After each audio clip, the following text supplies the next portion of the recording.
السلام علیکم ناظرین، میں امید کرتا ہوں آپ سب خیریت سے ہوں گے۔ آپ کو رضا بلاغ 1203 پر خوش آمدید کہتا ہوں۔ تو ناظرین، آج کا جو موضوع سخن ہے وہ ہے والدین کا احترام اور والدین کے ساتھ بھلائی کرنا۔ یہ عنوان ہم نے اپنی گفتگو میں سلیکٹ کیا ہے۔ تو ناظرین، والدین کے ساتھ بھلائی کرنا چاہیے، والدین کا احترام کرنا چاہیے کہ وہ والدین کہ جب ہم بچپن میں تھے انہوں نے ہمارے لیے کافی مشکلات کا سامنا کیا۔ وہ والدین جنہوں نے ہمارے لیے حلال رزق کما کر ہماری خواہشات پوری کی، ہماری تعلیم پر خرچ کیا، ہمارے لباس پر خرچ کیا، اور وہ والدین کہ ہم نے ابھی بات منہ سے نکالی نہیں ہوتی تھی تو وہ اس بات کو پورا کرتے تھے۔ ہمارے لیے کافی مشکلات کا انہوں نے سامنا کیا، مشقت اور محنت کے ساتھ ہم پر خرچ کیا، ہمارے لیے اچھے کھانے کا انتخاب کیا، اچھے لباس کا انتخاب کیا۔ لیکن ناظرین، اب وہ وقت آ گیا ہے کہ والدین بوڑھے ہو چکے ہیں۔ افسوس ہے کہ اس دور حاضر میں کئی ایسے والدین ہیں کہ جنہوں نے اپنی اولاد کے لیے بہت کچھ کیا تھا، لیکن اب جب بڑھاپے کا وقت آیا ہے تو اس والدین کے ساتھ کیا کچھ گزر رہا ہے۔ وقت پہ ان کو کھانا نہیں دیا جاتا، وقت پہ ان کو لباس نہیں دیا جاتا، اور ان کی کوئی قدر و قیمت نہیں ہے، ان کے ساتھ کوئی بھلائی نہیں کی جاتی، ساتھ کوئی احسان نہیں کیا جاتا، ان کا کوئی احترام نہیں کیا جاتا۔ تو ناظرین، یہ افسوس کی بات ہے کہ وہ والدین جنہوں نے ہماری پرورش کی تھی، ناظرین یہ وہ والدین ہیں جنہوں نے اپنے منہ سے لقمہ نکال کے ہمارے منہ میں ڈالا تھا، ہمیں کھلایا تھا۔ یہ وہ والدین ہیں رات کو خود بھوک سے سو جایا کرتے تھے لیکن ہمیں بھوکا نہیں رہنے دیتے تھے۔ تو ناظرین، یہ وہ والدین ہیں کہ اولاد رات کو نہیں آئی تو اس کی صبح تک والدین انتظار کرتے رہے ہیں کہ اولاد آئے گی تو اس کو کھانا پیش کیا جائے گا، اس کے لیے کھانے کو تازہ کیا جائے گا۔ وہ والدین جو لمبی لمبی راتوں میں ہمیں سلانے کی خاطر خود تو بیدار رہے۔ ناظرین، اب وہ والدین کہ اب جب ان پہ بڑھاپا آیا ہے تو ہم ان کے لیے سہارا نہیں بنتے، بجائے اس کے کہ ہم ان کا سہارا بنیں، نہیں بلکہ ہم ان کو دھکے دے کر گھر سے نکال دیتے ہیں۔ جب وہ بات کرتے ہیں تو ان کو خاموش کر دیتے ہیں۔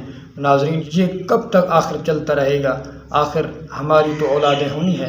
اگر ہم اپنے والدین کے نافرمان ہوئے تو ہماری اولادیں بھی ہمارے ساتھ ایسا ہی کریں گی۔ جو سلوک ہم نے اپنے والدین کے ساتھ کیا ہوگا وہی سلوک ہماری اولادیں ہمارے ساتھ کریں گی۔ آج اگر ہم اپنے والدین کا احترام کریں گے، ان کی عزت کریں گے تو ہماری اولادیں بھی ہماری عزت کریں گی، ہمارا احترام کریں گی۔ لہٰذا ہمیں چاہیے کہ ہم اپنے والدین کا اب جب کہ ان کے بڑھاپے کا وقت ہے کہ ہم اپنے والدین کے لیے سہارا بنیں، ان کی عزت کریں، ان کا احترام کریں، ان کے ساتھ بھلائی کریں اور ان کی ہر بات کو پورا کریں۔ ناظرین، ہمیں قرآن و حدیث سے بھی یہی سبق ملتا ہے کہ ہم والدین کے ساتھ بھلائی کریں، والدین کے ساتھ اچھا سلوک کریں، والدین کے لیے سہارا بنیں۔ جیسا کہ رب العالمین نے ارشاد فرمایا، وَقَضَىٰ رَبُّكَ أَلَّا تَعْبُدُوا إِلَّا إِيَّاهُ وَبِالْوَالِدَيْنِ إِحْسَانًا کہ تیرے رب نے یہ فیصلہ فرما دیا ہے کہ اس اللہ کی عبادت کرو، اس کے علاوہ کسی کی عبادت نہ کرو، اور اپنے والدین کے ساتھ بھلائی کرو۔ ناظرین، اس آیت مقدسہ میں اللہ رب العالمین نے اپنی عبادت کے بعد والدین کے ساتھ احسان کرنا، ان کے ساتھ بھلائی کرنے کو ذکر فرمایا ہے، اس کا حکم ارشاد فرمایا ہے۔ اور حدیث پاک سے بھی ہمیں یہی سبق ملتا ہے کہ ہم والدین کے ساتھ بھلائی کریں۔ جیسا کہ ایک صحابی رسول نبی اکرم شفیع معظم صلی اللہ علیہ وآلہ وسلم کی بارگاہ میں حاضر ہوئے اور عرض کی، یا رسول اللہ، میں ہر جنگ پر جاتا ہوں، میری زندگی میں کوئی ایسی جنگ نہیں آئی جس کا میں نے اعلان سنا ہو اور اس جنگ میں میں شامل نہ ہوا ہوں۔ تو عرض کرتے ہیں، یا رسول اللہ، میں دریافت کرنا چاہتا ہوں، جب کہ اعلان جنگ تو ہو گیا ہے لیکن میرے والدین بوڑھے ہیں اور بیمار بھی ہیں، تو یا رسول اللہ بتائیے کیا میں اپنے والدین کی خدمت کروں، اپنے والدین کے ساتھ رہوں یا جنگ میں شرکت کروں؟ تو میرے کریم آقا صلی اللہ علیہ وسلم نے ناظرین وہاں بھی والدین کی خدمت کو جنگ پر ترجیح دی تھی۔ اللہ کی راہ میں جہاد پر حضور علیہ السلام نے وہاں بھی والدین کی خدمت کو ترجیح دی تھی، اور حضور علیہ السلام نے اپنے صحابی کو فرمایا تھا کہ تمہارے لیے بہتر یہ ہے کہ تم اپنے والدین کے ساتھ رہو، اپنے والدین کے لیے سہارا بنو اور اپنے والدین کی خدمت کرو۔ ناظرین، اس سے معلوم ہوا کہ والدین کی خدمت اتنی اہم ہے کہ حضور علیہ السلام نے جنگ پر والدین کی خدمت کو ترجیح دی۔ ناظرین اس طرح کی ایک اور حدیث پاک ہے جس کے راوی حضرت ابو ہریرہ رضی اللہ تعالیٰ عنہ ہیں، اور حضرت ابو ہریرہ رضی اللہ تعالیٰ عنہ کا تعارف آپ کو کرا دوں کہ آپ کس شان و شوکت کے مالک ہیں۔ یہی حضرت ابو ہریرہ رضی اللہ تعالیٰ عنہ ایک مرتبہ حضور علیہ الصلوۃ والسلام کی بارگاہ میں آئے اور عرض کی، یا رسول اللہ میرے لیے دعا فرمائیے۔ یا رسول اللہ میں آپ کی مجلس میں بیٹھتا ہوں، آپ کی احادیث طیبہ سنتا ہوں، آپ کی مبارک گفتار سنتا ہوں، لیکن مجھے یاد نہیں رہتی۔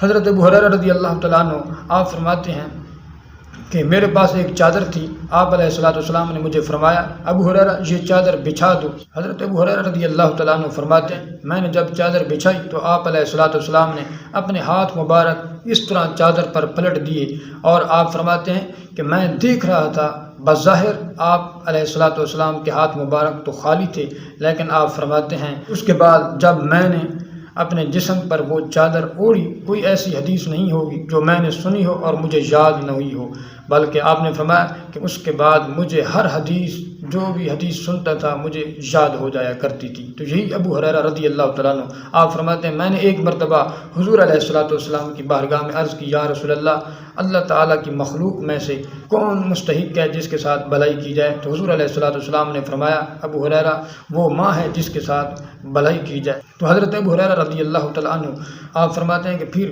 دوسری مرتبہ میں نے یہی عرض کیا، یا رسول اللہ صلی اللہ علیہ وسلم اللہ تعالیٰ کی مخلوق میں سب سے زیادہ مستحق کون ہے جس کے ساتھ بھلائی کی جائے؟ تو حضور علیہ الصلوۃ والسلام نے پھر بھی یہی فرمایا ابو ہریرہ وہ ماں ہے جو زیادہ مستحق ہے کہ اس کے ساتھ بھلائی کی جائے۔